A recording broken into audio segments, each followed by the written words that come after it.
Hey everyone, welcome back to the channel. Today, we're covering the disturbing true story of Jodi Hildebrandt, the therapist turned convicted child abuser, whose case shocked the nation. What happened? Where is she now? And what's next for her? Stay tuned as we break it all down. Jodi Hildebrandt is a former licensed therapist and life coach based in Utah. She gained prominence through her business, Connexions, and a joint YouTube channel with Ruby Franke called Moms of Truth. Together, they promoted strict parenting methods and psychological control tactics, often under the guise of religious guidance. In August 2023, Hildebrandt and Franke were arrested after one of Franke's children escaped their home and sought help, revealing severe abuse.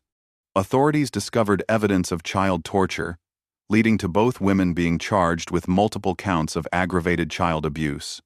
Hildebrandt pleaded guilty to 4 counts of aggravated child abuse and was sentenced in February 2024 to 4 consecutive prison terms, totaling up to 30 years. She is currently incarcerated at the Utah State Correctional Facility, serving her sentence alongside Ruby Franke.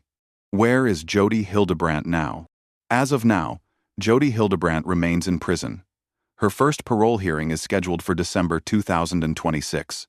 The Utah Board of Pardons and Parole has mandated that she undergo a mental health evaluation and participate in a cognitive behavioral therapy program before her hearing. This case serves as a chilling reminder of the dangers of unchecked authority and manipulation.